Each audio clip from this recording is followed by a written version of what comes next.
Hello अस्सलाम वालेकुम guys, my name is Akbar और आप देख रहे हैं गुरु ट्रेनर। आज की वीडियो है टाइप्स ऑफ ब्रोकर्स के बारे में। सर, ये टाइप्स ऑफ ब्रोकर्स जानना ज़रूरी क्यों है? तो भाई ये जानना ज़रूरी है क्योंकि जिस कंपनी के साथ आपने काम करना है या जिस एजेंसी के साथ आपने काम करना है उसको पढ़ना तो ज़रूरी है ना। आप खुद तो ट्रेड ले नहीं सकते मार्केट में डायरेक्ट। तो जिस एजेंसी के थ्रू, जिस कंपनी के थ्रू आपने मार्केट से ट्रेड लेनी है वो ब्रोकर है। तो ब्रोकर को पढ़ना ज़रूरी है ना कि वो उसकी शराइत क्या है, उसका प्रोस एंड कॉन्स क्या है, वो ब्रोकर क्या ट्रस्टेड है, वो ब्रोकर के कितनी किस्में हैं, क्या कौन कौन से ब्रोकर्स के कैसे कैसे काम कर रहे हैं। तो ये चीज़ें जानना ज़रूरी है। तो बिना किसी वक्त को ज़ाया किए चलते हैं वीडियो की तरफ। तो शुरू करते हैं।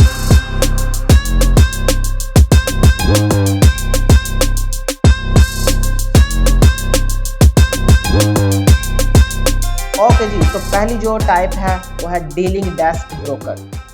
ये जो डीलिंग डेस्क ब्रोकर होते हैं ना, ये मार्केट मेकर्स होते हैं, यानी ये मार्केट को खुद बना रहे होते हैं। आपको जो नज़र आ रहा होता है ना ओरिजिनल मार्केट में, वो इनकी अपनी ट्रेडिंग एप्स के ज़रिए या इनकी अपनी वेबसाइट पे वो अलग मार्केट को दिखा रहे होते हैं, यानी कि वो दिखाने की कैपेबिलिटी रखते हैं। कैसे? इसकी मिसाल ना आप एक शॉपकीपर के हिसाब से ले लें कि जिस तरह आप मोहल्ले की एक दुकान पे जाएं और वहाँ पर आपने कोई चीज़ खरीदनी हो, तो आपको जो वो शॉपकीपर है वो मार्केट के प्राइस से अबव चीज़ बताएगा। क्यों? क्योंकि उसने अपना प्रॉफिट निकालना होता है। लेकिन अगर आप मार्केट में डायरेक्ट जाएं तो वो चीज़ आपको सस्ती मिलेगी।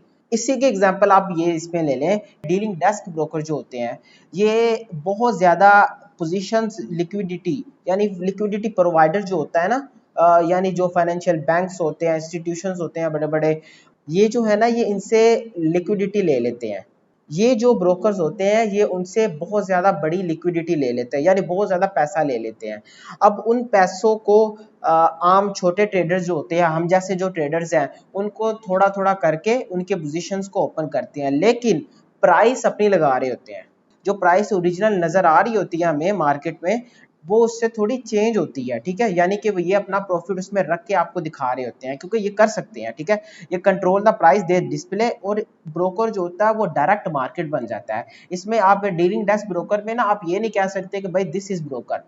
नहीं, ये ब्रोकर नहीं है, ये खुद मार्केट है। ठीक है, क्योंकि आप डायरेक्ट इससे परचेज कर रहे हैं, आप मार्केट से परचेज ही नहीं कर रहे। आपको ये प्राइस मार्केट की दे सकता है, नहीं भी दे सकता, ये इसकी मर्जी है ना। तो ये अपना कंट्रोल कर सकता है। अच्छा, नेक्स्ट एग्जांपल की तरफ चलते हैं, वो है नॉन डीलिंग डेस्क ब्रोकर। अच्छा, नॉन डीलिंग डेस्क में क्या होता है? एज आप ट्रेडर जो होता है वो डायरेक्ट कनेक्ट होते हैं फाइनेंशियल इंस्टीट्यूशन के साथ। इसमें ब्रोकर जो होता है ना, उसका काम सिर्फ ये होता है कि उसने आपको डायरेक्ट कनेक्ट करा देना है बैंक के साथ, या फाइनेंशियल इंस्टीट्यूशन कोई भी हो उसके साथ कनेक्ट करवा देना है। इसका काम सिर्फ ये है, कनेक्ट करवाना। ठीक है, आगे आपने चीज़ लेनी है वो आप उसकी प्राइस पे लें, जो बैंक आपको प्राइस दे रहा है या जो फाइनेंशियल इंस्टीट्यूट वो आपको प्राइस दे रहा है आप उसकी प्राइस पे लें। ट्रेडर इस पे मैनिपुलेशन नहीं कर सकता, ट्रेडर इस पे प्राइस को आगे पीछे नहीं कर सकता, लेकिन ये कमीशन लेगा। जारी बात है, अगर आप एज अ घर में बैठे हैं और आपने मार्केट से कोई चीज़ मंगवानी हो तो आप राइडर को पैसे ही देंगे ना, वो तो पैसे लेगा, आपसे चार्ज करेगा चीज़ लाने के। तो इसी तरह ये जो ब्रोकर होता है ये मार्केट से डायरेक्ट आपको कनेक्ट करवाने के पैसे लेता है। वो एज अ स्प्रेड ले सकता है। स्प्रेड क्या होता है? पीछे मैंने उसकी वीडियो बनाई है, वो आप ज़रूर वीडियो देखें उसकी। ये क्या करता है, ये जो नॉन डीलिंग डेस्क होता है ये क्या करता है, ये कनेक्ट करता है ट्रेडर्स को directly to the liquidity providers. अच्छा, नॉन डीलिंग डेस्क में भी दो किस्में होती हैं।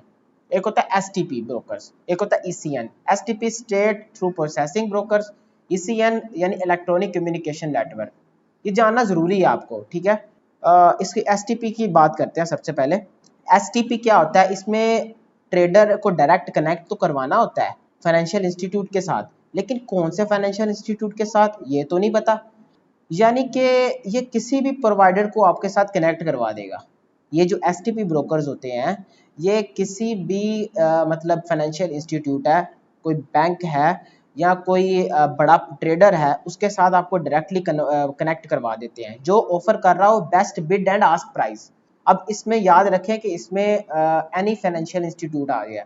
वो फाइनेंशियल इंस्टीट्यूट कोई बैंक हो सकता है, वो फाइनेंशियल इंस्टीट्यूट कोई बहुत बड़ा इन्वेस्टर हो सकता है, वो फाइनेंशियल इंस्टीट्यूट कोई बहुत बड़ा ट्रेडर हो सकता है। तो ये इसके साथ कन्वर्ट है, इसकी मर्जी है।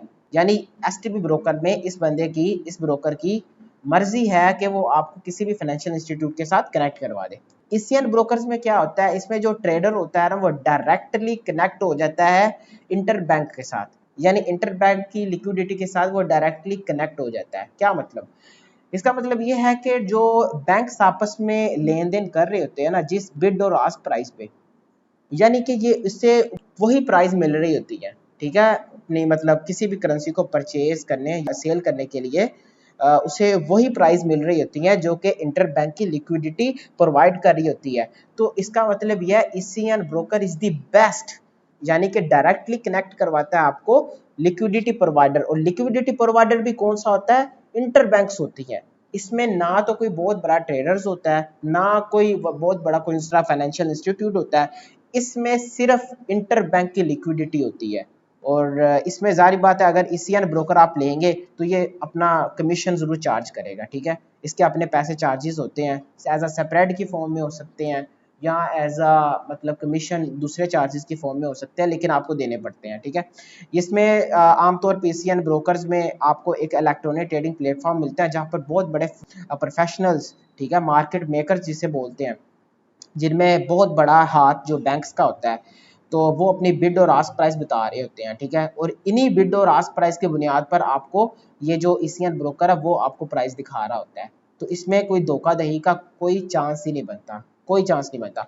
एक होता है हाइब्रिड ब्रोकर्स, जो मैंने आपको भी एसटीपी ब्रोकर बताए और जो ईसीएन ब्रोकर बताए, इन दोनों के मिलाप को यानी इन दोनों के कम्बिनेशन को हम कहते हैं हाइब्रिड ब्रोकर्स, यानी कि इनमें कंबाइन फीचर होते हैं, कुछ के एसटीपी के होते हैं, कुछ के ईसीएन के होते हैं, तो ये भी मार्केट में है। तो यही थी आज की वीडियो। दोबारा रिवीजन करते हैं, डीलिंग डेस्क कौन सा होता है जो कि मार्केट को खुद मैनिपुलेट कर सकता है, यानी कि खुद मार्केट को बना सकता है, खुद बिड और आस्क प्राइसेस लिख सकता है। अच्छा, नॉन डीलिंग का मतलब क्या है, नॉन डीलिंग डेस्क का मतलब ये हुआ कि जो डायरेक्टली आपको कनेक्ट करवा देता है फाइनेंशियल इंस्टीट्यूशन के साथ। अब नॉन डीलिंग डेस्क में भी दो तरह के ब्रोकर्स होते हैं, एक होता है एसटीपी और दूसरा होता है ईसीएन ब्रोकर।